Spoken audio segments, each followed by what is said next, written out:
என்ன இருந்தாலும் திட்டம் போட்டு செயல்படுத்தப்படுகிற ஒரு திட்டமாக சூழலை உருவாக்குவதற்காக முடிவெடுப்பது என்று வரும்போது ஆட்சி பல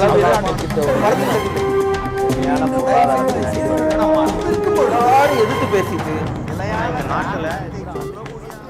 வணக்கம். நேர்பட பேசு நிகழ்ச்சிக்கு உங்களை அன்போடு வரவேற்கிறோம். மத்திய மனிதவள மேம்பாட்டுத்துறையினுடைய அமைச்சர் ஸ்மிருதி இரானி நேற்றைக்கு ஆக்ராவில் ஒரு முக்கியமான அறிவிப்பை வெளியிட்டிருக்கிறார். ஹிந்தியை அகில உலகம் முழுவதும் பரப்புவதற்காக முயற்சிகள் மேற்கொள்ளப்படும், இந்தியா முழுவதும் ஹிந்தி கற்றுத்தருவதற்கான மையங்கள் தொடங்கப்படும் என்று தெரிவித்திருக்கிறார். ஹிந்தி மொழியினுடைய வளர்ச்சிக்கு பாடுபடக்கூடியவர்கள் கௌரவிக்கப்படுவார்கள், அங்கீகரிக்கப்படுவார்கள் என்பது அமைச்சருடைய மற்றொரு கூற்று.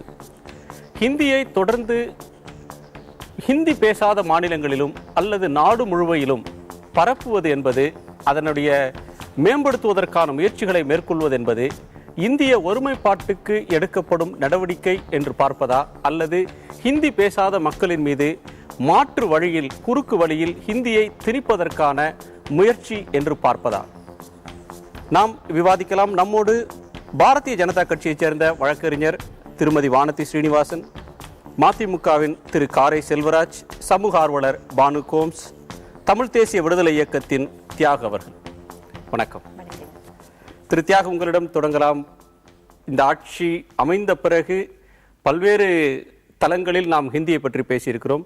இது முதல் முறையான ஒரு ஹிந்தி குறித்த சர்ச்சை அல்ல.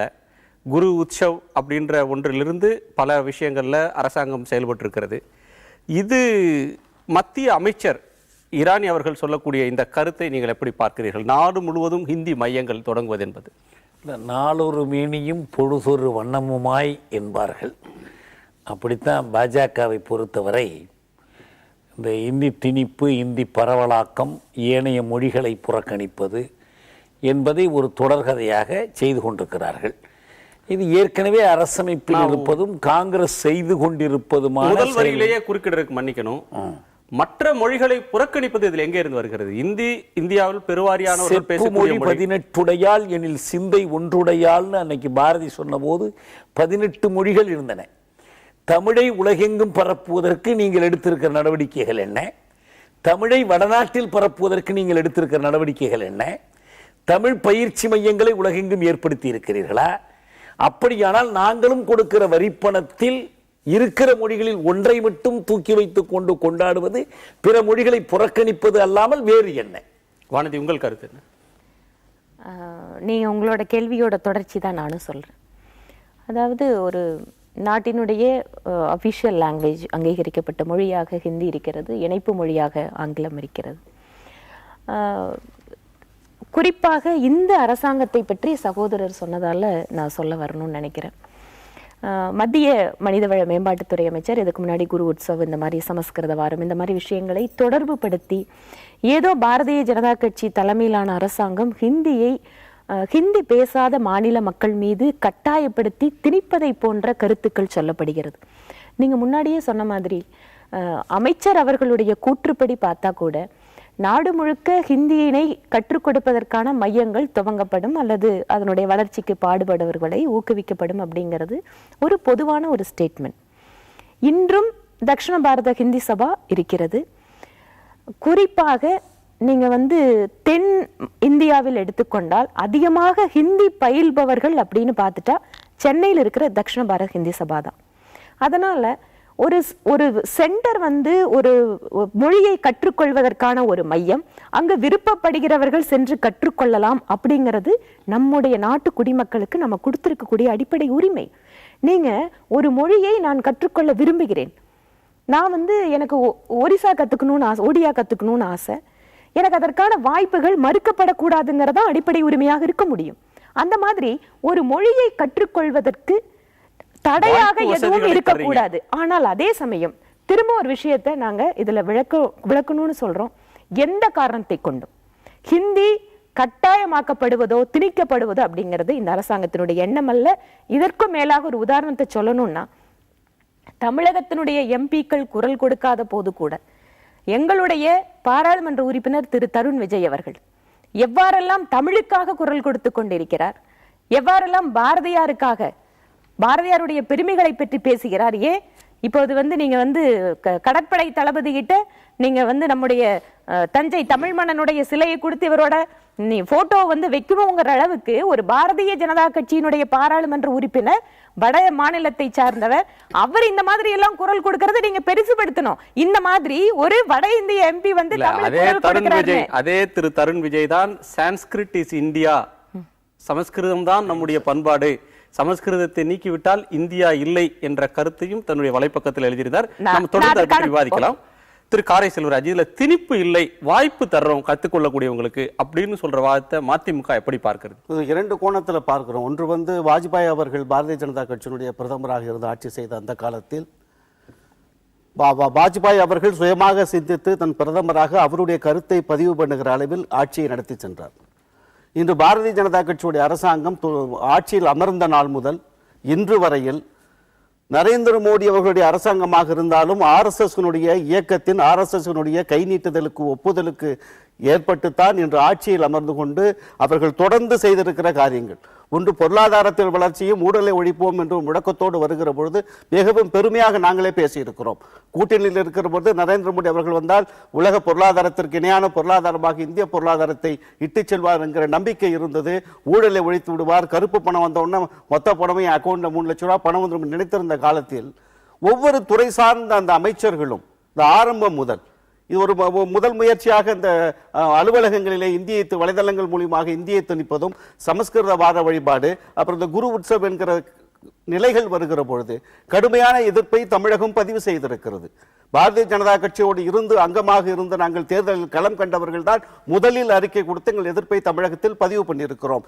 இந்த வழிகளெல்லாம் அடைபட்டு போனதற்கு பிறகு இந்த முறை ஸ்மிருதி இரானி அவர்கள் தொடுத்திருக்கிற இந்த போர் ஒரு மாற்று வழியில் இந்தியா முழுவதும் தமிழகம் உட்பட அனைத்து மாநிலங்களும் இந்தியை இந்தியாவினுடைய ஒற்றை மொழியாக கொண்டு வருவதற்கான முயற்சியில் தான் அவர்கள் அடியெடுத்து வைத்திருக்கிறார்கள் என்பது என்னுடைய முதல் வாதம். சகோதரர் ஏதோ போரு கீருன்னெல்லாம் பேசுறாரு. அதாவது இங்க பாருங்க, நீங்க வந்து ஹிந்தி ஆரம்பிக்கிற மையங்கள் துவங்கப்படும் தான் சொல்லியிருக்காங்க. நீங்க நாளைக்கே வந்து ஹிந்தி படிக்காத குழந்தைங்க எல்லாம் ஸ்கூலை விட்டு நிறுத்துருவான்னு ஆர்டர் போட்ட மாதிரி பேசுறீங்க. அதுக்கு அதோட தியாக அவர்கள் சொன்ன செய்தியை தான் நான் வலுவூட்டணும்னு நினைக்கிறேன். ஒரு இந்திய அரசாங்கத்தினுடைய ஒரு மொழிக்கு மட்டும் இவ்வளவு முக்கியத்துவம் கொடுக்கிற நீங்கள் 22 மொழிகளை அலுவல் மொழியாக்க வேண்டும் நடந்த தொடர் போராட்டத்திற்கான உங்களுடைய பதில் என்ன? இன்று வரையில் அந்த முயற்சியை எடுக்காததற்கான காரணம் ஒன்று. பதில் சொல்றேன். உங்களுடைய கருத்து என்ன? நீங்க வானதிக்கு பதிலாக நீங்களே பதில் சொல்ல போகிறீங்களான்னு பார்ப்போம். இல்ல, அதாவது இது கரெக்ட்டா வந்து முன்னாடியே குணா போட்டு வைக்கிறார். பானு, எச்சரிக்கையா பேசுங்க. அதாவது இதை 2 விதமாக பார்க்கலாம். இது ஹிந்தி திணிப்பா அப்படின்னு பார்த்தா இது திணிப்பு என்று என் பார்வைக்கு தெரியல. ஏன் அப்படின்னா எல்லா நாடு பூராவும் ஒரு ஸ்டடி சென்டர்ஸ் தான் வைக்க போறாங்க. அதை விருப்பப்பட்டவர்கள் போய் படிக்கலாம் அப்படிங்கிற அந்த தேவையை, ஹிந்தி படிக்கணுங்கிற தேவை இருக்கிற மக்களுக்கு அதனுடைய ஆக்சஸை ஈஸியாக்குற மாதிரியான ஒரு திட்டம்.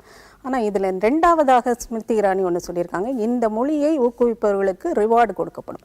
அந்த இடத்துல தான் எனக்கு ஒரு நெருடல் இருக்கிறது. ஏன்னா தமிழும் ஒரு தொன்மையான மொழி. ஆக தொன்மையான மொழி, கிளாசிக்கல் லாங்குவேஜுங்கிற அடிப்படையில் இந்த மொழியை சென்ட்ரல் கவர்மெண்ட் என்ன மாதிரியாக எடுக்கப் போகிறது, அதற்கான ரிவார்டு என்ன கொடுக்க போகிறது, அதை முன்னெடுப்பவர்களுக்கு என்ன மாதிரியான ரிவார்டு. ஆக அந்த மாதிரியான ஒரு இதுவும் இருக்கும்போது இதை அக்செப்ட் பண்ணுற ஒரு மனநிலை வரும். இதை மட்டுமே சொல்லும்போது இந்த மாதிரியான பிரச்சனைகள் வரும். இல்ல, Modi government wants to promote Hindi globally, உலகம் முழுவதும் ஹிந்தியை ஊக்குவிப்பதற்கு வளர்ப்பதற்கு அப்படின்னு சொல்றதற்கு, அது மோடி அரசாங்கம் இந்திய மொழிகள் அனைத்தையும் உலக அளவில் வந்து பரப்புவோம் அப்படின்னு சொன்னா அதை புரிஞ்சுக்க முடியுது. ஹிந்தியை பரப்பும்னு ஸ்மிருதி சொல்றத நீங்க திணிப்புன்னு பார்ப்பீங்களா அல்லது வேற என்னன்னு பார்ப்பீங்க? அடிப்படையில் பாஜக அடிக்கடி சொல்கிற ஒரு விஷயம் என்ன அப்படின்னா, இந்தியா முழுவதும் ஒரே பண்பாடு, ஒரே கலாச்சாரம். பல மதங்களை சேர்ந்தவர்களாக இருந்தாலும் அவர்களுக்கு ஒரு மதம், ஒரு பண்பாடு, ஒரு கலாச்சாரத்தின் கீழே தான் எல்லாரும் யுனைட் ஆறாங்க அப்படிங்கிற ஒரு இல்ல மொழிங்கிற அதற்கு வந்து ஒரு மொழி. ஆர்எஸ்எஸ்க்கே மொழி கொள்கைங்கிறது நீங்க வந்து ஒரே மொழி அப்படிங்கிறது கிடையாது. ஆர்எஸ்எஸ் உடைய கொள்கையிலும் பாத்தீங்கன்னா சுதேசி கொள்கை, அதை வந்து பாரதிய ஜனதா கட்சியுடைய அரசாங்கம் இன்னும் பின்பற்றுகிற நிலையில் இன்று இல்லை. இந்திய உலகமயமாக்கல் வந்து கருத்துக்கள் அனைத்துமே பின்பற்றக்கூடிய சூழ்நிலையில் இல்லை. அப்ப குறைஞ்சபட்சம் நீங்க இப்பதான் முன்னாடி சொன்னீங்க ஆர்எஸ்எஸ் என்ன சொன்னாலும் கேட்டுட்டு அரசாங்கம் நடத்துறாங்க. இப்ப நீங்களே சொல்றீங்க, அப்ப ஒவ்வொரு அமைப்பிற்கும் ஒவ்வொரு ஆர்எஸ்எஸ் உடைய கொள்கையை சொல்லுகிறமே தவிர அதை பின்பற்ற முடியாத சூழலில் அதுக்கு மாற்று வழியை யோசிக்க வேண்டும் என்பதால் நாங்கள் வைக்கிற வாதம். இந்த மொழி கொள்கை, அதாவது சமஸ்கிருதத்தை முதன்மைப்படுத்துவதற்கு முயற்சிகள் மேற்கொண்டவர்கள், அதற்கு முன்னோடியாக இந்தியை கொண்டு வந்து இதற்கு பின்னால் சமஸ்கிருதத்தை வளர்ப்பதற்கான முயற்சியில் ஈடுபடுகிறார்கள். நம்ம வரலாற்றை பார்த்திருக்கோம். அவருடைய முயற்சிகள் ஒவ்வொருத்தரும் பேசுகிற போது என்ன நோக்கத்தோடு பேசுகிறார்கள். சகோதரி சமூக ஆர்வலர் அவர்கள் சொன்னாங்க, இது திணிப்பாக பார்க்கவில்லை, ஆனால் இரண்டாவது வரியில் அவர்கள் கொடுத்திருக்கிற அந்த ஊக்கம் என்கிற வார்த்தை ஏதோ ஒரு சந்தேகத்தை கிளப்புகிறது. அதுதான் சந்தேகம். அதாவது நவம்பர் 1ஆம் தேதி அன்னைக்கு ராஜ்நாத் சிங் அவர்கள் ஒரு பேட்டி கொடுத்திருக்காங்க. அந்த பேட்டியில ஒரு இறுதியாக கொடுத்திருக்கிறது என்ன கொடுத்திருக்காங்க கேட்டீங்கன்னா, தாய்மொழி இருக்கும்போது ஆங்கிலத்தில் உரையாடுவது ஏன் என்று ராஜ்நாத் சிங் ஒரு கேள்வி வைத்திருக்கிறார். ரொம்ப மகிழ்ச்சியா இருந்ததை பார்க்கிற பொழுது 275 பல்கலைக்கழகங்களிலே உலகத்திலே சிறந்த பல்கலைக்கழகங்களில் இந்தியாவில் ஒரு பல்கலைக்கழகம் கூட இல்லை. 100 பல்கலைக்கழகங்கள் தொழில்நுட்பத்தில் உயர்கல்வியை கற்றுக் கொடுக்கிற கல்லூரிகளில் ஒன்று கூட இந்தியாவில் இல்லை என்பதற்கும் மெக்காலே கல்வி திட்டம் தான் இதற்கு காரணம். மெக்காலே கல்வி திட்டம் சிறந்த திட்டமாக இருந்திருந்தால் ஏன் இந்த நிலை நமக்கு? ஆனால் நாம் முன்பாக இந்தியாவில் கொண்டிருந்த அந்த வேத கல்வி குலக்கல்வி திட்டத்தை கொண்டு வர வேண்டும் என்கிற ஒரு செய்தியும் ராஜ்நாத் சிங் சொல்லியிருக்கார். ஸ்மிருதி இரானி அவர்கள் சொல்லுகிற இந்த 10 வரியில் அவர் கொடுத்திருக்கிறதை மட்டும் வைத்து நாம் இந்த விவாதத்தை பேசவில்லை. அதற்கு தொடர்பு படுத்தி முன்னால் நடந்தது அந்த துறை சார்ந்து உள்துறை அமைச்சர் இருக்கிற ராஜ்நாத் சிங் அவர்கள் என்ன சொல்லி இருக்கிறார்கள், மோடியினுடைய நோக்கம் என்ன என்பதை மொத்தத்தில் வைத்துத்தான் இந்த விவாதத்தில் பேச வேண்டுமே தவிர அந்த 10 வரியில் அவர்கள் கொடுத்திருக்கிற அறிக்கை மட்டும் வைத்து நான் பேசவில்லை. திணிப்பல்ல அப்படின்னு சொல்றீங்க, இந்த இதை நீங்க எப்படி பார்ப்பீங்க? இப்பவுமே அது திணிப்பு இல்லை. நீங்க கண்டிப்பாக இது கட்டாயமாக படிக்கணும், பள்ளிகளில் இதை படிச்சா தான் அடுத்த இதுக்கே ப்ரொமோஷனே கிடைக்கும், அந்த மாதிரியான விஷயங்கள் தான் திணிப்புங்கிற இதில் வரும். இது திணிப்பு இல்லை, விருப்பப்பட்டவர்கள் படிக்கலாம். அது தமிழகத்தில் விருப்பப்படுகிறவர்கள் அதிகம்ங்கிறது. இப்போ பெரம்பலூர் அண்ட் கடலூர் மாவட்டங்களில் தலித் குழந்தைகளுக்கு இரவு பள்ளிக்கூடங்கள் ஒரு 60 பள்ளிக்கூடங்கள் நடக்கு. அந்த பள்ளிக்கூடங்களில் படிக்கிற குழந்தைகளுக்கு ஹிந்தி வேணும்னு அந்த குழந்தைகள் விருப்பப்பட்டு கேட்குறாங்க. ஆனால் ஹிந்தி சொல்லிக் கொடுப்பதற்கு டீச்சர்ஸ் இல்லை அப்படிங்கிற ஒரு நிலைமையில் இன்னைக்கு அது தடைப்பட்டு நிற்கிறது. டீச்சர்ஸை தேடிட்டு இருக்காங்க. ஆக இந்த மாதிரியாக குழந்தைகளுக்கு, இந்த கீழ் இருக்கிற குழந்தைகளுக்கு, ஏழை குழந்தைகளுக்கு நாம ஒரு எக்ஸ்ட்ரா லாங்குவேஜ்ங்கிறத கொடுக்கறதுக்கு நாம எந்த வகையிலும் குழந்தைகளுக்கு ஹிந்தி என்பது ஒரு பெரிய செல்வம் அப்படின்னு பார்க்கறீங்க? இல்ல, எந்த மொழியுமே இல்ல இந்த மொழி படிச்சா வேலை கிடைக்குமா? வேலை அடிப்படையிலேயே நாம கல்வியை பார்த்து பழகிட்டோம். கல்வி என்பது அது அல்ல. நாலேஜ் பேஸ்ங்கிறது எவ்வளவுக்கு எவ்வளவு மொழிகளை கற்றுக்கொள்கிறோமோ ஒவ்வொரு மொழியும் உலகத்தின் ஒரு கதவை திறந்து விடுகிறதுங்கிறது தான். அதே பண்பாட்டுக்குள்ள என்னால போக முடியாது, ஆனா வெளியிலிருந்து என்னால் எட்டி பார்த்து புரிந்து கொள்வதற்கு எனக்கு ஒரு லாங்குவேஜ் தேவைப்படுகிறது. அந்த லாங்குவேஜாக எத்தனை லாங்குவேஜ் நம்ம கத்துக்கிறோமோ அந்த அளவுக்கு நமக்கு அறிவு விசாலப்படுகிறதுங்கிறத தான். இன்னொன்னு கூட இதுல பாக்கலாங்க. தமிழக அரசாங்கத்தை இப்ப நம்ம தொடர்ச்சியா பாக்குறோம். நம்ம ஆன்டி ஹிந்தி மூவ்மெண்ட்டுக்கு அப்புறம் தமிழகத்தில் தமிழுக்கான ஒரு அரசாங்கம் அப்படிங்கிற ஒரு பெருமிதத்தோடு தமிழகத்தில் ஆட்சி அமைந்தது. ஆனா இன்னைக்கு நம்ம இந்த அரசாங்கங்கள் தொடர்ச்சியாக கடந்த 50 ஆண்டுகளாக தமிழை குறைந்தபட்சம் இன்னைக்கு நாம என்ன மாதிரி இருக்கு, தமிழை படிக்காமலேயே நம்முடைய குழந்தைங்க இன்னைக்கு பாஸ் பண்ற மாதிரி இருக்குங்கிற சூழ்நிலை பத்தி வருத்தமா பேசுறோம். நீங்க 2006ல திமுக அமைந்த பிறகு ஒரு சட்டத்தை கொண்டு வந்தார்கள். தமிழை ஒரு பாடமொழியாக கட்டாயமாக படித்தால்தான் நீங்க பள்ளி இறுதி வகுப்பிலேயே நீங்க தேர்ச்சி பெற முடியும். அதுதான் சொல்றேன். ஒரு அரசாங்கம் அதிகாரத்தை கையில் வைத்திருக்கிற ஒரு அரசாங்கம் அவர்கள் எந்த அடிப்படையிலேயே தமிழுக்கு என்று கொண்டு வந்திருக்கக்கூடிய ஒரு அரசாங்கமாக இருப்பவர்களுக்கு இத்தனை காலம் பிடித்திருக்கிறது மட்டும் இல்ல, இன்றைக்கு கூட முழுதாக நம்ம தாய்மொழியில படிக்கிறதுக்கான வாய்ப்புகளை எத்தனை உருவாக்கி கொடுத்திருக்கிறோம். தமிழ் மொழியை எந்த அளவுக்கு சிறப்பாக உயர்ந்த நிலைக்கு நாம் எடுத்துட்டு போயிருக்கோம். நான் இன்னொன்னு கூட கேட்கிறேன், தமிழக அரசாங்கம் நம்ம எத்தனையோ வாய்ப்புகளை நம்ம உருவாக்கி இருக்கலாமே. தமிழ் கற்று தருவதற்கான வாய்ப்புகளை இந்த மாதிரி உலக அளவில் நம்முடைய மொழியை எடுத்துட்டு போறதுக்கான வாய்ப்புகளும் நமக்கு இருக்கிறது. அது யாருமே மறுக்கல. அதனால ஒரு மொழியை அதனுடைய சிறப்பை சொல்வதனால் அடுத்த மொழி கீழமை அர்த்தம் எடுத்துக்க வேண்டியதில்லை. தமிழ் உயர்வுன்னு சொன்னா இங்க தெலுங்கு குறைச்சல் கன்னடம் குறைச்சல் அர்த்தத்துக்கு ஏன் வரல? சமஸ்கிருதத்துக்கு ஒரு வாரம் கொண்டாடும் போது தமிழுக்கு ஒரு வாரத்தை கொண்டாடி இந்தியா முழுக்க நாங்க கொண்டாடுறோம். லக்னோல தமிழ் ஒரு வாரம் தமிழின் தொன்மை என்ன, திருக்குறளோட சிறப்பு என்ன, அப்படி ஒரு அரசு செய்தால் சைமல்டேனியஸா அதுவும் இதுவும் நடந்தால் நீங்க திணிப்பல்லன்ற வாதத்தை ஏற்பார்கள். ரொம்ப கரெக்ட். நான் அதுக்கான ஒரு பதில சொல்லவா? இதே ஒரு சரி பேசுனதுக்கு அப்புறம் நான் சொல்றேன். திரு தியாகு, இவங்க பானுகோம்ஸ் அவர்கள் பேசும்போது ஒரு முக்கியமான கருத்தை சொல்றாங்க. கடலூர்ன்ற ஒரு பின்தங்கிய மாவட்டத்தினுடைய சமூகத்துல பின்தங்கிய பிரிவினர் அந்த குழந்தைகள் ஹிந்தியை படிக்க விரும்புகிறார்கள். இது ஒரு செய்தி அப்படின்ற அளவில் அதை நிராகரிக்க முடியாது. அது ஒரு செய்தி. அது மாதிரி இன்னமும் நிறைய இடங்கள்ல 1965 அந்த ஆண்டினுடைய நிலைமை இன்றைக்கு இல்லை. அன்றைக்கு இருந்த தாய்மொழி பற்று அல்லது ஹிந்திக்கு எதிரான ஒரு மனநிலை இன்றைக்கு இல்லை. சமூகம் மாறிவிட்டது. இன்றைய தலைமுறை ஹிந்தி கற்க விரும்புகிறது. ஹிந்தி படித்தால் நல்ல வாய்ப்புகள் வரும்னு இந்த தலைமுறை விரும்புகிறது. இதற்கு குறுக்கே அரசியல்வாதிகள் நிற்கிறார்கள் அப்படின்ற ஒரு வாதம் முன்வைக்கப்படுது. அது உண்மையா? காந்தியார் சொன்னார், அயலான ஆட்சியினால் நமக்கு ஏற்பட்ட மிகப்பெரிய தீங்கு தாய்மொழி கல்வியை புறக்கணித்ததுதான். தாய்மொழி கல்வியை புறக்கணித்தோம் என்றால் நாம் அயலான ஆதிக்கத்தில் இருக்கிறோம் என்று அர்த்தம். என்னை பொறுத்தவரை ஆங்கிலம் ஒரு அயல்மொழி, இந்தி இன்னொரு அயல்மொழி, பிரெஞ்சு மற்றொரு அயல்மொழி. என் தாய்மொழி தமிழ் படிப்பதற்கே பல குழந்தைகளுக்கு வாய்ப்பில்லாத ஒரு நாட்டில் கூடுதலாக இந்தி படிக்கிற வாய்ப்பில்லையேன்னு வருத்தப்பட நான் தயாராக இல்லை. அப்ப இந்தினா இந்தி மட்டுமல்ல, இந்தியோ குஜராத்தியோ பிரெஞ்சோ ஆனால் இருக்கு. நான் இந்தி தட்சிண பிரச்சார சபா மூலமாக மிஷாரத் வரைக்கும் நான் இந்தி படித்தவன். கல்லூரியில் 2வது மொழியாக இந்தி படித்தவன். இந்தி படிக்கிற வாய்ப்பு ஒன்று திமுக ஆட்சியில் இல்லாமலாம் போயிடல. விரும்பினா எடுத்து படிக்கலாம். அது எதுக்கு பதில்? ஆங்கிலத்துக்கு பதில் கூட அல்ல, தமிழுக்கு பதில். நீங்க சமச்சீர் கல்வி வந்த பிறகுதான் தமிழை ஒரு மொழியாக கட்டாயப்படுத்துகிற நிலை வந்துச்சு. தமிழ்நாட்டில் தமிழ் கட்டாயம் என்ற நிலை வந்துச்சு. ஆனால் நான் என்ன கேட்கிறேன்னா, நாங்கள் எல்லோரும் கொடுக்கிற வரிப்பணத்தில் நடத்தப்படுகிற ஒரு அரசு ஏதோ இந்தி கொடைவள்ளல்கள்லாம் சேர்ந்து இந்தியா பூரா ஒரு இந்தி பயிற்சி மையங்கள் வைக்கிறத பற்றி எங்களுக்கு ஆட்சேபனை இல்லை. அல்லது தமிழ் வள்ளல்கள்லாம் சேர்ந்து கொண்டு போய் டெல்லியில் தமிழ் பயிற்சி பள்ளி வைக்கலாம். நம்ம சான் பிரான்சிஸ்கோவில் 1000 குழந்தைகள் தமிழ் படிக்கிறாங்க, தமிழ் பள்ளி வச்சு நடத்துகிறாங்க அமெரிக்காவில். அந்த அரசு குறிக்கிறதில்ல, அதை பற்றி நம்ம இங்கே பேசலை. எல்லா மக்களுக்குமான ஒரு அரசு. அது என்ன செய்யுது? இருக்கிற எல்லா மொழிகள்லையும் ஒரு மொழிக்கு மட்டும் உலகம் பூரா பரப்புறோம், இந்தியா பூரா பயிற்சி மையங்களை வைக்கிறோம், அவங்களுக்கு ஊக்கம் கொடுக்கிறோம் என்று சொன்னால் என்னுடைய கேள்வி, இது இந்தியாவா இந்தி நாடா? தெளிவுபடுத்திருங்க. இந்திக்குத்தான் இந்த நாடு என்று சொன்னால் தாராளமாக வச்சுங்க. இல்லை எங்களுக்கு எல்லா மொழிக்காரங்களும் வேண்டும் என்றால் ஒரு எங்கள் மொழிக்கு எதிராக நாங்கள் கொடுக்கிற வரி பணத்தில் ஒரு மொழிக்கு மட்டும் பயிற்சி மையங்கள் வைப்பு திணிப்பு, அப்பட்டமான திணிப்பு. வானதி என்ன சொல்றீங்க? அதாவது ஹிந்தி ஒரு மொழியாக கற்றுக்கொள்வதற்கான வாய்ப்புகளை பற்றி தான் நான் முன்னாடியே சொன்ன மாதிரி அதை வாய்ப்புகளை உருவாக்கி கொடுக்க வேண்டும் என்பதற்காக அமைச்சருடைய கூற்று. கடந்த 1 மாதத்திற்கு முன்னால் நான் அதை இங்கே ஒரு ஸ்டேட்மெண்ட்டாகவே நான் பதிவு செய்யணும்னு கூட விரும்புகிறேன். தமிழகத்தினுடைய மூத்த தலைவர் திரு இலா கணேசன் அவர்கள் இதே மனிதவளத்துறை அமைச்சரை சந்தித்த போது சமஸ்கிருத வாரம் பற்றி தமிழகத்தினுடைய கருத்தை சொல்லிவிட்டு, நீங்கள் ஏன் தமிழுக்காக ஒரு வாரம் இந்தியா முழுக்க அதே மாதிரி மற்ற மொழிகளுக்காக ஒவ்வொரு வாரமும் கொண்டாடுவதற்கான முயற்சிகளை மேற்கொள்ளக்கூடாது என்பதற்கு நிச்சயமாக அதற்கான முயற்சிகளை மேற்கொள்வோம் என்று உறுதியளித்திருக்கிறார். அதனால நிச்சயமாக சகோதரர் சொல்ற மாதிரி எந்த ஒரு மொழிகளையும் புறக்கணிக்கின்ற எண்ணம் மத்திய அரசாங்கத்திற்கு இல்லை.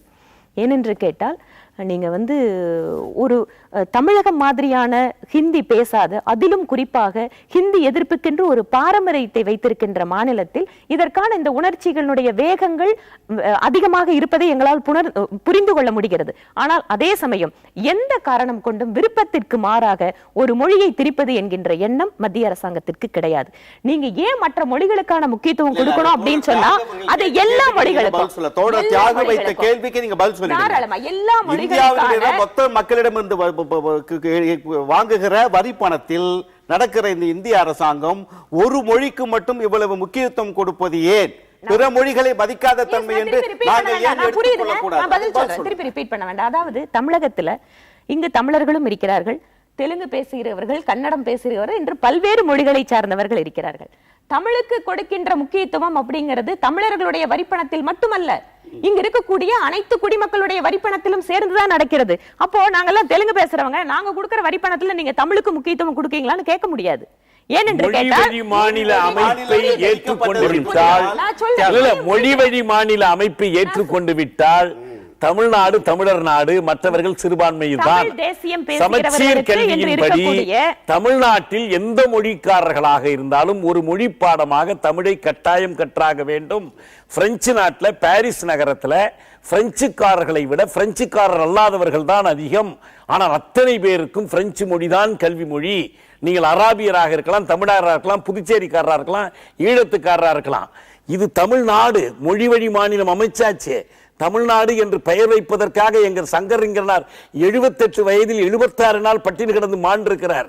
தமிழ்நாடு என்று பெயர் சூட்டியதை நாங்கள் பெருமையாக கருதுகிறோம். இந்த தமிழ்நாட்டில் தமிழை படிப்பதை தமிழை படிக்கணும்னு சொல்வது, கட்டாயப்படுத்துவது, சிறுபான்மையினர் அவரவர் மொழியை கற்பதற்கு சமச்சீர் கல்வியிலே இடம் இருக்கு. எல்லையோரத்தில் ஒசூர்ல கத்துக்கலாம், பாலக்காட்டுல கத்துக்கலாம், ஒரு தடையும் இல்லை. தமிழை திணிப்பது என்று தமிழ்நாட்டில் பேசுவதை போல அபத்தம் வேறு எதுவுமே இல்லை. தாய்ப்பாலை குழந்தைக்கு திணிக்க முடியாது. நான் தமிழுக்கு ஏதோ தமிழ் மக்களுடைய இந்த மற்றவங்க கொடுக்கிற வரிப்பணத்துல தமிழை எப்படி வளர்க்கலாம்னு கேட்க முடியாது. இந்திய மக்களுடைய வரிப்பணத்துல ஒரு மொழிக்கு முக்கியத்துவம் தருவதை போல ஒரு தோற்றம் வரும் பொழுதே இந்த அளவுக்கு வரிப்பணத்துல பேசலாம். இல்ல நான் பாஜக மட்டும் குறை சொல்லல. நீங்க கொஞ்சம் கவனிங்க, நான் பாஜக மட்டும் சொல்லல. இதுதான் காங்கிரஸ் கொள்கை, இதுதான் இந்திய அரசமைப்பிலேயே இருக்கு. ஏன்னா இருக்கிற அத்தனை மொழிகளிலும் இந்தியை மட்டும் எப்படி ஆட்சி மொழி ஆக்கினீர்கள் நீங்க? இந்த நாட்டினுடைய சகோதரர் சொல்லும் போது உண்மையாவே எனக்கு ரொம்ப சந்தோஷமா இருக்குது. இது தமிழ்நாடு, இங்க இதுதான் மொழிவாரி மாநிலங்களுக்கு பின்னால் இதுதான் எங்களுடைய நிலைப்பாடு, இதை பின்பற்றுகிறவர்கள் அல்லது மதிக்கிறவர்கள் இங்கே இருக்கட்டும் அப்படிங்கிற துணையில தன்னோட கருத்து சொல்றாரு. ஆனால் இதே இந்தியாவினுடைய ஒட்டுமொத்தமாக ஒரு பார்வையை இருக்கின்ற பொழுது இங்கு இருக்கக்கூடிய அனைத்து மக்களுக்கான மத உரிமைகள், மொழி உரிமைகள், அவர்களுடைய பண்பாட்டு உரிமைகள், இந்த நாட்டுக்கென்று இருக்கின்ற விஷயங்களுக்கு மாற்று கருத்து வைக்கிறவர்களுக்கு கூட நீங்கள் அதை பின்பற்றுவதற்கான சகல உரிமைகளும் இருக்கிறது என்று இன்னொரு தளத்துல பேசிட்டு இருக்கிறோம். நம்ம இந்த நாட்டுக்குன்னு பொதுவா இருக்கிற விஷயத்தெல்லாம் ஏற்றுக்கொள்ளணும் அவசியம் கிடையாது. கருத்துரிமையை யாரும் क्वेश्चन பண்ணல. கருத்துரிமையை யாரும் சொல்லல. பண்பாட்டு பன்மைத்துவத்தை யாரும் கேள்வி கேட்கல. அது இருக்கணும்னு எல்லாரும் சொல்றாங்க. இப்ப கூட நான் திருப்பியும் சொல்றது அதுதான். ஹிந்தி மொழியை கட்டாயமாக படித்தவர்கள் மட்டும்தான் அந்த நீங்க தேர்வுல தேர்ச்சி பெற முடியும் அல்லது நீங்கள் பட்டம் பெற முடியும்னு மத்திய அரசாங்கம் எங்கேயும் சொல்லல. ஒரு வாய்ப்புகளை உருவாக்குவதற்காக பொதுத்துறை நிறுவனங்கள் ஆங்கிலத்திலும் இந்தியிலும் கூடுவாஞ்சேரி வங்கியில தினம் ஒரு இந்தி சொல் கற்போம்னு எழுதி போட்டிருக்கிறீங்களே, அலகாபாத் வங்கியில தினம் ஒரு தமிழ் சொல் கற்போம்னு எழுதி போட்டிருக்கீங்களா? எவ வரி பணத்திலிருந்து இந்திய வளர்க்குறீங்க? இங்க எங்க கிராமத்துல, குக்கிராமத்துல நீங்க சவுகார்பேட்டையில இந்தியில எழுதி போடுங்க போர்டு, நான் வேணான்னு சொல்லல. அந்த மக்களுக்கு அந்த மொழி தேவைப்படுது. எங்க கிராமத்துல இந்தியே தெரியாத ஒரு பகுதியில கொண்டுட்டு தினம் ஒரு இந்தி சொல் கற்போன்னு வெள்ள பலகையில் எழுதி போறீங்களா? என்ன நியாயம் இருக்கு? ஒரு சிறிய இடைவேளைக்கு பிறகு வாய்க்கலாம். ஒரு சிறிய இடைவேளைக்கு பிறகு நேர்பட பேசி தொடரும். செயல்படுத்தப்படுகிற ஒரு சூழலை உருவாக்குவதற்காக முடிவெடுப்பது என்று வரும்போது ஆட்சி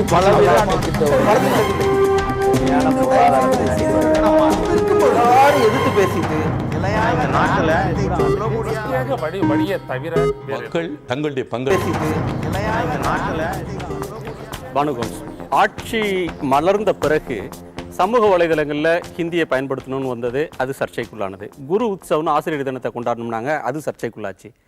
பல்கலைக்கழக பட்டப்படிப்புகளில் முதன்மை பாடமாக ஹிந்தி எடுத்து படிக்கணும்னு ஒரு சர்க்குலர் வந்தது, எதிர்ப்பு வந்தது, பிறகு பின்வாங்கினாங்க. வானொலியில் 4 மணி நேரம் ஒரு நாளைக்கு ஹிந்திக்கு ஒதுக்கணும்னாங்க, எதிர்ப்பு, பின்வாங்கினாங்க. பொதுத்துறை வங்கிகளில், பொதுத்துறை நிறுவனங்களில் ஹிந்தி படிக்கணும், அதான் ப்ரொமோஷனுக்கு கட்டாயம்ன்றது மாதிரி இருக்குது. இதெல்லாம் ஒரு பக்கம். இந்த ஆட்சி எல்லா மொழியும் சமமாக நடத்துகிறோம் அப்படின்னு சொன்னாலும் ஹிந்திக்கு முக்கியத்துவம் தர்றாங்க அப்படின்ற வாதத்தை வலுப்படுத்துறதா நமக்கு தெரியுது. இன்னொன்று, நரேந்திர மோடி அவர்கள் தேர்தலுக்கு முன்னால் அச்சாதின்னு சொல்லி நல்ல காலம் வரப்போகுது, நரேந்திர மோடியோட ஆட்சி வரப்போகுதுன்னு பிரச்சாரம் பண்ண நேரத்தில் வானொலியில், தொலைக்காட்சியில் தமிழில் பிரச்சாரம் பண்ணாங்க. இப்போ அரசின் செலவில் நாட்டை தூய்மையாக வச்சுக்கணுன்றதுக்கான விளம்பரம் எல்லா பக்கமும் நடந்துகிட்டு இருக்கு. ஆனா அது ஹிந்தியில தான் நடக்குது. இங்க தமிழ்ல டிரான்ஸ்லேட் பண்ணி உங்க டிவிலயே தமிழ்ல வருது, ஹிந்திலயும் வருது. நீங்க பாருங்க, ஹிந்திலயும் வருது, தமிழ்லயும் வருது. ஏன் தமிழ்நாட்டுல ஹிந்தியில வரணும்? மன் கி பாத் எதுக்கு வரணும்? மன் கி பாத் எதுக்கு? இல்ல நிச்சயமாக நம்ம ஊர்ல, நம்ம கோயில், நம்ம எல்லாத்தையும் சுத்தமா வைங்க அப்படின்றதையே தமிழ்ல சொன்னா சுத்தமா வைப்பாங்களா, ஹிந்தியில சொன்னா சுத்தமா வைப்பாங்களா? இதுல நீங்க சுத்தமா இருக்கணும்ன்றத காட்டிலும் ஹிந்தியில சுத்தமா சொல்லணும் அப்படின்ற ஒரு நோக்கம் இதுல இருக்கோ அப்படின்னு சந்தேகம் வருது. நீங்க எப்படி பார்க்கறீங்க பானு? அதாவது இந்தியா பல மொழிகளை உடைய நாடு. மத்திய அரசில் பெரும்பான்மையாக இருக்கிற மொழி, பிரதமராக வரக்கூடியவர், ஜனாதிபதியாக வரக்கூடியவர், தமிழர் வந்தாலுமே, தமிழர் பிரதமராக வந்தாலும், தமிழர் ஜனாதிபதியாக வந்தாலும் அவர் ஒரு உரையாற்றணும் அப்படின்னா அவர் ஆங்கிலத்தில் தான் உரையாற்றணும், இந்தியா முழுக்க மக்களுக்கு புரியணும் அப்படின்னா. அதே மாதிரி ஆங்கிலம் தெரியாத ஒருவர், வேறு மொழி தாய்மொழியை கொண்டவர் பிரதமராகவோ ஜனாதிபதியாகவோ இருந்தால் அவர் ஒரு உரையாற்றுகிறார்னா அவருடைய தாய்மொழியில் தான் அவர் உரையாற்றுவார். அதை மற்றவங்க புரிஞ்சுக்கிட வேண்டிய ஒரு கட்டாயம் இருக்குது. இது வந்து நம்ம நாடு ஒரு காம்ப்ளெக்ஸ் செட்டப்பில் இருக்கிற நம்ம நாட்டில் இது தவிர்க்க முடியாத ஒரு விஷயம். அந்த வகையில் பிரதமர் பேசிய அந்த வார்த்தைகள் அப்படியே தமிழ் படுத்தாமல் ஹிந்தியில் வராங்கங்கிறதுல நான் அந்த அளவில் பார்த்துட்டு கடந்து போகிறதுக்கு ரெடியாக இருக்கிறேன். ஆனால் ஐயா சொல்லும்போது சொன்னாங்க பேங்க்கில் வந்து இந்த மாதிரி ஹிந்தி கற்றுக்கோங்கன்னு சொல்லி ஹிந்தியை எங்கள் வரி பணத்தில் தமிழ்நாட்டில் ப்ரொமோட் பண்ணுறாங்க. தமிழ்நாட்டை தாண்டி வட மாநிலங்களில் இருக்கிற யூனிவர்சிட்டியில் தமிழுக்குன்னு ஒரு சேர் உண்டு. ஆனால் அங்கே ஃபேக்கல்ட்டி இல்லை. தமிழ்நாட்டிலிருந்து தமிழ் தெரிந்த ஒரு ஃபேக்கல்ட்டியை அங்கே போடாததுனால தமிழ் படிக்கிற மாணவர்கள், விருப்பப்பட்ட மாணவர்கள் கூட ஃபேக்கல்ட்டி இல்லாமல் படிக்க முடியாமல் அதற்கான ஃபண்ட் வந்து வேறு இதுக்கு ரீடைரக்ட் பண்ணுறதா ஒரு செய்தி. முனைவர் பட்டம் பெற்று தமிழ்ல முனைவர் பட்டம் பெற்று ஆசிரியர் பணி கிடைக்காம பல ஆயிரக்கணக்கானவங்க தமிழ்நாட்டில் இருக்கிற நிலைமை தான் இருக்கு. ஏன் அவங்க வந்து அந்த பணிக்கு போக மறுக்கிறாங்க? நாம அது தமிழ்நாடு வந்து அந்த இதை ஃபண்ட் பண்ணுறாங்க. தமிழ்நாடு அரசு தமிழ்நாடு அரசுன்னு வேண்டாம், தமிழ்நாட்டு மக்கள், தமிழ் மக்கள் இந்த தமிழ் மொழியை நாம் எவ்வளவு தூரம் வளர்க்கிறோம். ஒரு உலகின் மிக தொன்மையான மொழிகளில் ஒன்று.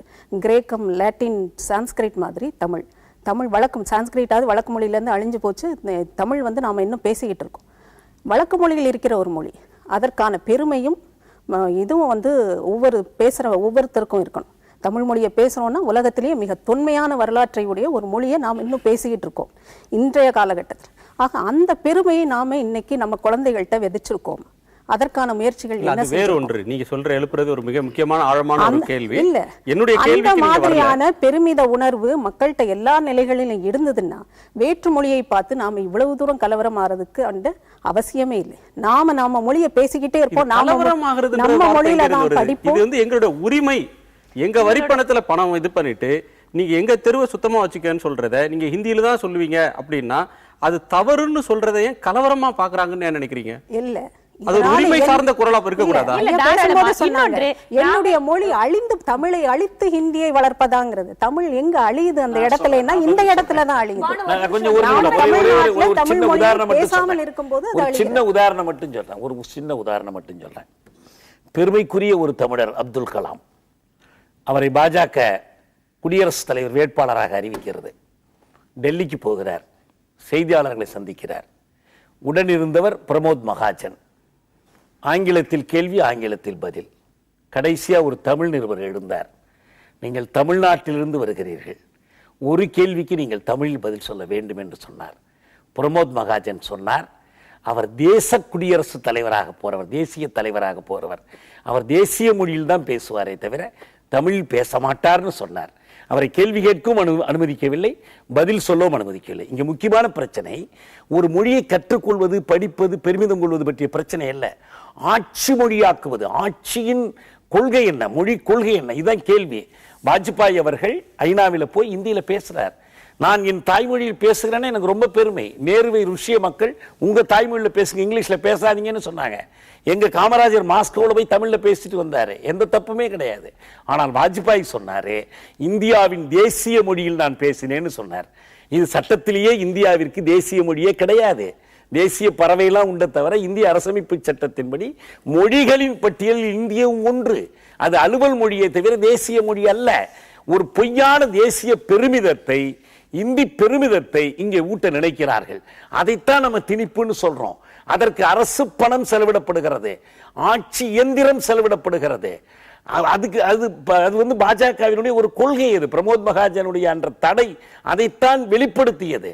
இன்றைக்கு இவங்க ஈரானியினுடைய அறிவிப்பும் அதனுடைய தொடர்ச்சியாகத்தான் நான் பார்க்கிறேன்.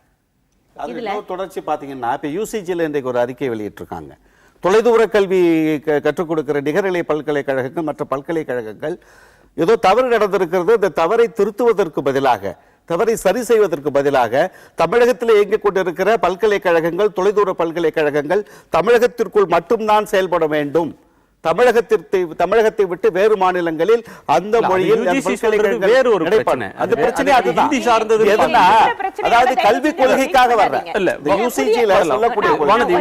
அதாவது ரெண்டு விஷயம். ஒண்ணு, கல்விக் கொள்கை அப்படின்னு வரும்போது புதிய கல்விக் கொள்கையை அடுத்த வருடத்தில் அறிவிப்பதாக மத்திய அரசாங்கம் முடிவு செய்திருக்கிறது. அதனால நிச்சயமா அதற்கான முயற்சிகள் நடந்துட்டு இருக்கு. புதிய கல்விக் கொள்கை எப்படி இருக்க வேண்டும், அதுல இந்த மாதிரியான மொழி சார்ந்த உணர்வுகளுக்கும் நிச்சயமாக முக்கியத்துவம் கொடுக்கப்படும் அரசாங்கம் வாக்குறுதி கொடுத்திருக்காங்க. அதனால நம்ம கல்விக் கொள்கை வந்ததற்கு பின்னால் அது உண்மையாவே திணிப்பு இருக்கா இல்லையான்னு பார்க்கலாம். ரெண்டாவது அரசாங்க வரிப்பணத்தில் வரக்கூடிய விளம்பரங்கள் அப்படிங்கிறத பொறுத்த வரைக்கும் சொன்னாங்க.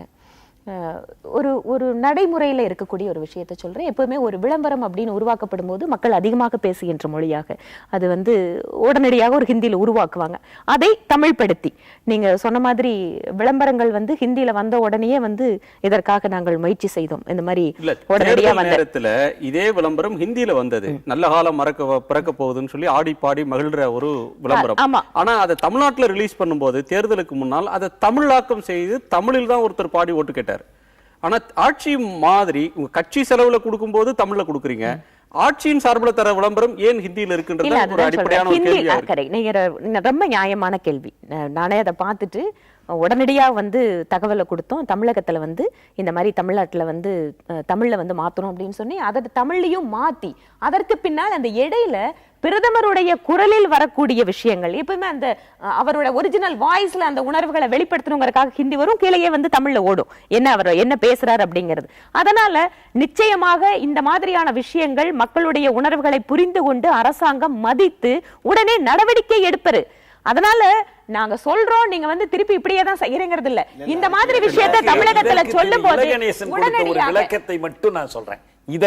இதற்கு முன்பு வாஜ்பாய் ஆட்சி காலத்தில் சர்வ சிக்ஷா அபியான், அப்புறம் அன்ன யோஜனா, இதெல்லாம் மாதிரி பேர்லாம் வைக்கிறீங்க. அந்தியோதயா அந்தியோஜனா, ஏதோ அந்தியோதயா அன்ன யோஜனா, சரியா? சர்வ சிக்ஷா அபியான் சரியா சொல்லிட்டேன். அனைவருக்கும் கல்வி, பரம ஏழைக்குமான உணவு திட்டம். இது ஏன் நீங்க வந்து இப்படி இந்தியில பேர் வைக்கணும், இதுக்கு ஏன் தமிழ்லயே பேர் வைக்க கூடாது, இல்ல எல்லாருக்கும் பொதுவாக ஒன்று வைக்க கூடாதுன்னு கேட்ட போது அவர் சொன்னாரு, அனைவருக்கும் கல்வின்னு சொல்லிட்டா தமிழக அரசு தங்களுக்கு கொடுக்கறதா மக்கள் நினைச்சுக்குவாங்க.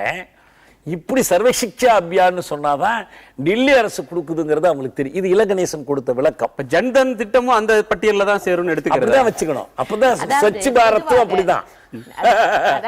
அதனால நீங்க தெளிவா நீங்க பாஜக மட்டும் குறை சொல்றீங்க. இதுதான் இந்தியாவா இருக்கு, இதுதான் இந்திய அரசமைப்பு. பெரும்பான்மை மக்களுக்கு முன்னாடியே பானு சொன்ன மாதிரி பல்வேறு மொழிகள் பேசப்படக்கூடிய நாடு இந்தியாவில் பெரும்பான்மை அல்ல. மீண்டும் மீண்டும் ஒரு பொய்யை சொல்லக்கூடாது. பாருங்க, ஹிந்தி பேசாதவர்கள் தான் இந்தியாவில் பெரும்பான்மை. அப்படியே அரசு மக்கள் தொகை கணக்கு கொடுங்க. ஹிந்தி பேசுகிறவர்கள் அதிகமா, ஹிந்தி பேசாதவர்கள் அதிகமா. இங்க பாருங்க, ஹிந்தியை புரிந்து கொள்பவர்கள் அதிகமாக இருக்கக்கூடிய இந்தியா அப்படின்னு எடுத்துக்கலாமா? அப்பவாது சொல்லுவீங்களா? முடியாது. அப்படியே முடியாது. ஹிந்தி பேசுகிற மாநிலங்கள்னு நீங்க ஒண்ணு வச்சுக்கிட்டு அதுல மொத்த எண்ணிக்கை கிடையாது. இன்னும் சொல்ல போனா மைத்திலி, போஜ்பூரி, ராஜஸ்தானி, பீகாரி, ஜார்க்கண்டி, சந்தாலி அத்தனை மொழிகளையும் சேர்த்து இந்தி பஞ்சார கூடைக்குள்ள அடக்கி அந்த மொழிகளுக்கெல்லாம் ஒரு பொதுமொழி, அதுதான் இந்தி. சினிமா மொழி, கல்வி மொழி. இல்ல மற்ற நம்ம ஆட்சிகளை காட்டிலும் எப்படி சமஸ்கிருதத்தினுடைய ஒரு வடிவம் வெகுஜன வடிவமாக இந்தி இருக்கிறதோ அப்படி இந்தி என்பது இத்தனை மொழிகளுக்குமான ஒரு பொதுமொழி. இந்தி பேசுகிற மக்கள் இந்தியாவில் பெரும்பான்மை அல்லவே அல்ல. தவறான கணக்கு அது. சரி, நீங்க கணக்கு தவறா இருந்தா கூட குறைந்தபட்சம் கர்நாடகாக்காரங்க, ஆந்திராக்காரங்க வரைக்காவது ஹிந்தி பேசினா புரிஞ்சுக்கிற அளவுக்கு இருக்கிறாங்க. அதனால ஒரு திட்டத்தை அப்படி நான் சொல்றது சார், சொல்றது கொஞ்சம் நான் தமிழகத்தை பற்றி, தமிழினத்தினுடைய உரிமையை பற்றி நான் பேசுறேன். அவங்க ஏற்றுக்கொள்வது புரிந்து கொள்ளக்கூடியவங்க எண்ணிக்கை அதிகமா இருக்குன்றது அவங்களுடைய வாதமா இருக்கு. புரிந்து கொள்ளக்கூடியவர்கள் அதிகமா இருக்கும்போது அப்படியே இந்தி மையம் தொடங்கணும்னு ஆசைப்படுறீங்க, இந்திய பரப்பணும்னு ஏன் துடிக்கிறீங்க? அதை ஏற்கனவே பரப்பிட்டீங்களே, பரப்பி முடிச்சிட்டீங்களே நீங்க. அப்புறம் எதுக்கு இந்தி மையம்? அப்புறம் பெரும்பான்மை புரிஞ்சுக்கிட்ட பிறகு நீங்க ஒரு விஷயம் கேட்டுக்கோங்க, குழந்தைங்க கிராமத்துல ஹிந்தி படிக்கணும்னு ஆசைப்படுறாங்க, அவங்களோட கல்வி கற்கணும். குழந்தைங்கன்னா யாருங்க சொல்லுங்க? எங்க குழந்தைங்க தமிழ் படிக்கணும்னு ஆசைப்படுறாங்க, அவங்களுக்கே வாய்ப்பு இல்லைங்க. பள்ளிக்கூடம் உருவாக்கலாம் சார், தாராளமா உருவாக்கலாம். தமிழக அரசு தமிழ் பள்ளிகளை பூரா அரசு ஆங்கில வழி பள்ளிகளை மாத்திக்கிட்டு இருக்கலாம், எதிர்த்து நாங்க போராடிக்கிட்டு இருக்கிறோம். மத்திய அரசாங்கத்தினுடைய திட்டங்கள் இந்த மாதிரி பேர் வைக்கிறத பத்தி சொல்றாரு. அதாவது ஒரு திட்டம் மக்களை உடனடியாக சென்று ரீச் பண்ணணும் சொல்லும் போது நிச்சயமாக அனைவரும் நீங்க சொல்ற மாதிரி ஹிந்தி பேசாத மக்கள், தாய்மொழியாக கொள்ளாத மக்கள் நீங்க வந்து கணக்கு போட்டு பார்த்து பாப்புலேஷன்ல குறைச்சலா இருக்கிறான்னு சொன்னா கூட புரிந்து கொள்ளக்கூடிய மக்கள் அதிகமாக இருக்கக்கூடிய நாடு இது. ஒட்டுமொத்தமா ஹிந்தி அப்படிங்கிறது ரொம்ப டிஃபிகல்ட், அது ரொம்ப கடினம்னு சொன்னா நீங்க தமிழகம், பெங்கால் இந்த மாதிரியான ஒரு சில மாநிலங்களை தவிர மீதி இருக்கிற மாநில மக்களால் ஹிந்தியை புரிந்து கொள்ள முடியும். அரசாங்கத்தினுடைய திட்டத்திலிருந்து நான் சொல்றேன், நீங்க வந்து ஹிந்தி அதுல அந்த சொல் இருந்தாதான் மக்கள் வெகு மக்களை புரிந்து கொள்ளக்கூடிய வாய்ப்பு இருக்குன்றீங்க. காங்கிரஸ் அரசாங்கத்தினுடைய மிகப்பெரிய 2 திட்டம், ஒன்று மகாத்மா காந்தி ஊரக வேலைவாய்ப்பு திட்டம், அதை ஆங்கிலத்தில் தான் சொன்னாங்க, மகாத்மா காந்தி நரேகா. அதே மாதிரி இன்னொரு திட்டம் நகர்ப்புற அடிப்படை கட்டமைப்பு வசதிகளை உருவாக்குறது. அதுக்கு Jawaharlal Nehru urban renewal mission தான் வச்சாங்க. அதுக்கெல்லாம் அவங்க ஹிந்தி சொற்களை தேடி போகல. அவங்களும் ராஜீவ் காந்தி ரோஸ்கார் யோஜனா வச்சாங்க, இருந்தது. நீங்க காங்கிரஸை காப்பாத்தாதீங்க. காப்பாத்துறதே நோக்கம் இல்ல. சரி, ஓகே, நான் கேக்குறேன், இப்ப கூட மேக் இன் இந்தியாங்கிற திட்டம் தானே அறிவிச்சிருக்காங்க, அதுக்கு வந்து ஒண்ணு ஹிந்தி சொல்லலையே. ஒரு உதாரணம் உங்களுக்கு நான் வந்து சொல்றேன், அதாவது சார் நான் சொல்லி முடிச்சேன் அழைக்கிறதுக்கு, அதாவது மேக் இன் இந்தியா வந்து இப்ப இருக்கடா, அடே அப்பா, லிட்டர் இன் இந்தியான்னு பேர் வைக்கணும், அதுக்கு சரியான பேரு. அதாவது ஒரு இடைவேளைக்கு பிறகு பேசலாம். ஒரு சிறிய இடைவேளைக்கு பிறகு நேர்பட பேசி தொடரும்.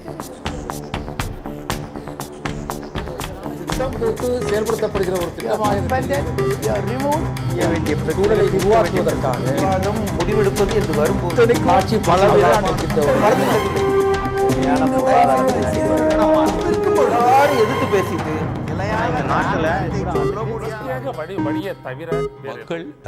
பேசிட்டு நாடு முழுவதும் ஹிந்தி மையங்களை தொடங்கும் மத்திய அரசாங்கத்தின் திட்டம் தேசிய ஒருமைப்பாட்டுக்காகவா அல்லது திட்டமிட்ட திணிப்பு முயற்சியா என்ற கேள்வியை நேயர்கள் முன்னால் வைத்திருந்தோம். 32% நேயர்கள் தேச ஒற்றுமை என்றும் 68% நேயர்கள் திட்டமிட்ட திணிப்பு என்றும் கருத்து சொல்லியிருக்கிறார்கள். அந்த நேயர்களுக்கு நன்றி. வானதி, 3இல் 1 சாரார் இது தேச ஒற்றுமைன்னு பார்க்கிறாங்க. அந்த அளவுல அது அப்படி ஒரு அம்சம். எதிர்ப்பாக 3இல் 2 பங்கு சொல்றாங்க. 68% மக்கள் வந்து இதை வந்து எதிர்ப்பாக. ஆமா, இதுக்கு காரணம் வந்து நான் எப்படி பாக்குறேன்னா, நான் குறிப்பாக இந்த மாதிரியான ஹிந்தி சம்பந்தமான எந்த அறிவிப்புகள் வந்தாலுமே அது வந்து கட்டாயமா அல்லது வந்து அவர்கள் பேசுகின்ற விழாக்கள்ல எந்த விழாக்கள்ல பேசுறாங்க. அந்த அம்மா நேற்று பேசும்போது கூட ஒரு ஹிந்தி இன்ஸ்டிடியூட், அந்த எப்பவுமே நம்ம வந்து ஒரு இடத்துக்கு போகும்போது அப்படின்னு சொல்லும்போது அந்த இடத்தினுடைய பெருமைகளை விழாக்களோ அல்லது நடத்துகின்ற தன்மையை பொறுத்து நம்ம பேசுறதான வழக்கம். அதனால் அதை வந்து அரசாங்கம் ஏதோ ஒரே ஒரு மொழியை மட்டுமே தூக்கி பிடிக்க நினைக்கிறது அப்படிங்கிற. தமிழ்நாட்டில் சென்னையில் இருக்கிற தமிழ் செம்மொழி ஆய்வு நிறுவனம், அதுக்கு வந்து மத்திய அரசாங்கத்தின் மனிதவள மேம்பாட்டுத்துறையின் கீழ் இருக்கிற நிறுவனம், அதற்கு இயக்குனர் அப்படின்ற ஒருவர் 4 ஆண்டு காலமாக இல்லாத நிலைமையும் இருக்கிறது நினைவுக்கு வருது. 2004ஆம் ஆண்டு வாஜ்பாய் ஆட்சி காலத்தில் தான் அலுவல் மொழியாக மத்தியில் இருக்கக்கூடிய 8வது அட்டவணையில் அரசியல் சட்டத்தினுடைய 8வது மொழிகளில் டோக்ரி, மைத்திலி, சந்தலி அப்படின்னு 3 மொழிகளை இணைத்தாங்க. அதற்கு பிறகு புதிதாக எதையும் சேர்க்கல. இன்றைக்கு 22 அப்படின்ற அளவில் பட்டியல் கொண்டு போனது மாநில மக்களுடைய உணர்வுகளை புரிந்து கொண்டு அந்த அவங்களுடைய உணர்வை ஏற்றது அப்படின்னு பார்த்தா வாஜ்பாய் அரசாங்கம் 2004 செய்தது. ஆனால் இப்படி ஒருபுறம் பட்டியலையும் சேர்த்துட்டு மறுபுறம் ஹிந்திக்கு மட்டும் முக்கியத்துவம் தருவது அப்படின்றது ஒரு முரண்பாடு உள்ள நிலையா தானே இருக்கு. இல்ல, நீங்க சொல்ற மாதிரியே தான் நான் சொல்றேன். இது வந்து ஹிந்தி அப்படிங்கிற ஒரு மொழி அப்படிங்கிறதுல இந்த பெரும்பான்மை மக்கள் புரிந்து கொள்ளக்கூடிய அளவில் இருக்கின்ற அதற்கான முக்கியத்துவம் அப்படிங்கிறது தான் அதை எப்படி பார்க்க முடியுமே தவிர மற்ற மொழிகளை ஒட்டுமொத்தமாக அடிப்படைய செய்துவிட்டு அப்படிங்கிற மாதிரி ஒரு ஆதிக்க மனோபாவத்தோட இதை பார்க்க வேண்டியது இல்லைங்கிறத என்னோட கருத்து. யூபிஎஸ்சியில் வந்து ஹிந்திக்காரங்க வந்து போராட்டம் நடத்தினாங்க. ஐஏஎஸ் ஐபிஎஸ் தேர்வுக்கான இதில் இங்கிலீஷ் காம்ப்ரிஹென்ஷன்ற ஒரு பேப்பர் எடுக்கணும், அது ஹிந்தி படிக்கக்கூடிய மாணவர்களுக்கு, ஹிந்தி மாநிலத்திலிருந்து வரவங்களுக்கு பாதிப்பாக இருக்குன்னு மத்திய அரசாங்கம் செவிமடுத்தது. அதே சமகாலத்தில் தமிழ்நாட்டு மாணவர்களும் போராடினாங்க, தமிழ்லையும் தேர்வு எழுதுகிற வாய்ப்பு தரணும்னு. ஆனால் அந்த வாய்ப்பு மறுக்கப்பட்டுருச்சு. இப்போ உங்களை மாதிரியான கட்சிகள் தமிழுக்காக பேசக்கூடியவங்கன்றவங்க ஹிந்திக்கு வரும்போது ஒரு ஆர்ப்பாட்டம், ஒரு கோரிக்கை, அந்த அளவோடு உங்கள் போராட்டம் நின்றது வெறும் ஒரு காகித போராட்டமாக அல்லது உணர்ச்சி கொந்தளிப்போடு பேசுறதோடு நின்றது. அதற்கு பிறகு அந்த போராட்டங்கள் முன்னெடுக்கப்படுறது இல்லைன்ற குற்றச்சாட்டுங்க பதில். போராட்டங்கள் வந்து இப்போ இருக்கிற காலச்சூழலை நீங்க ஒன்று வச்சுங்க, அறிக்கைகள் மூலமாகவும் ஊடகங்கள் மூலமாகவும் காட்சி ஊடகங்கள் மூலமாகவும் கருத்துக்களை சொல்லக்கூடிய காலகட்டத்தில் இருக்கிறோம். இந்த தமிழகத்திலே போராட்டங்கள் நடக்கிற இடங்கள் வந்து மக்கள் கூடுகிற இடமாக பார்த்து போராட்ட காலங்கள் நடந்தது போக இந்த இடத்தில் தான் உங்கள் போராட்டத்தை நடத்த வேண்டும் என்று ஒரு கட்டுக்கோப்பான ஒரு இடத்தை கொடுத்து கட்சிகளை போராட்டம் நடத்தக்கூடிய காலச்சூழல் இருந்துகிட்டு இருக்கோம். ஸோ காட்சி ஊடகங்கள் வைக்கிற விவாதங்களும் கட்சியினுடைய தலைவர்கள் கொடுக்கிற அறிக்கையுமே தங்கள் எதிர்ப்பை பதிவு செய்கிறோம். ஒண்ணே சொன்னீங்க, இந்த மக்கள் கருத்து வந்ததற்கு பிறகு அந்த மக்கள் கருத்து அவர்கள் தவறாக நினைக்கிறார்கள். பாரதிய ஜனதா கட்சியாக இருந்தாலும் காங்கிரஸாக இருந்தாலும் அவர்கள் எந்த வடிவத்தில் ஹிந்தி திணிப்பை முயற்சி செய்கிறார்கள் என்பதை தமிழ் மக்கள் புரிந்து கொண்டுதான் இந்த 68% மக்கள் கருத்தை பதிவு செய்திருக்கிறார்கள். அது போக நான் ஏற்கனவே பேசுறதுக்கான வாய்ப்புகள் எனக்கு குறைவாக கொடுத்தீங்க.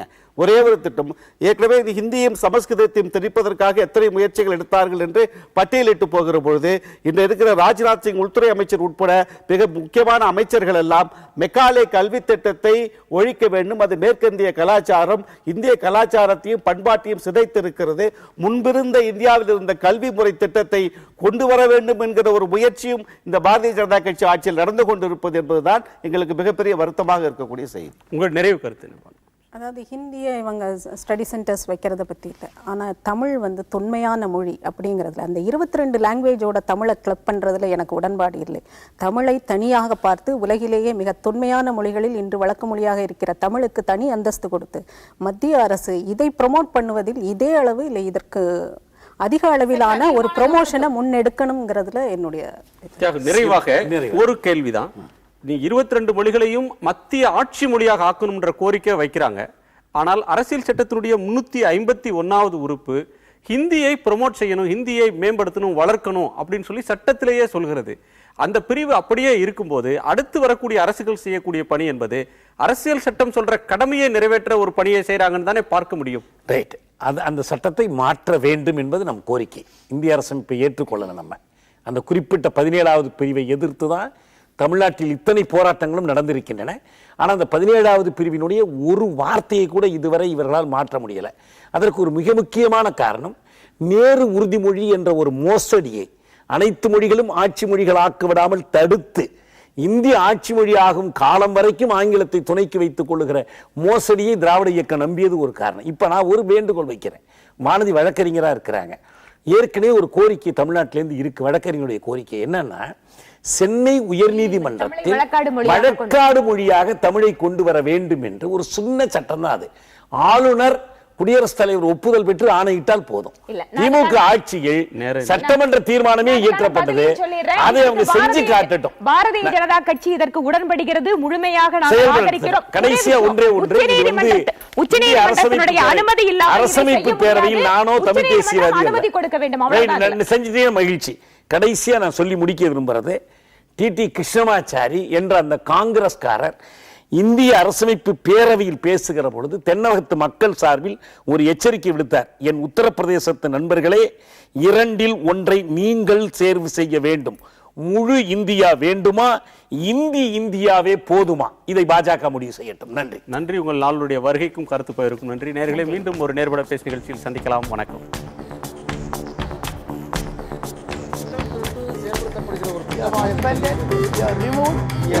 சூழலை உருவாக்குவதற்காக முடிவெடுப்பது என்று வரும்போது ஆட்சி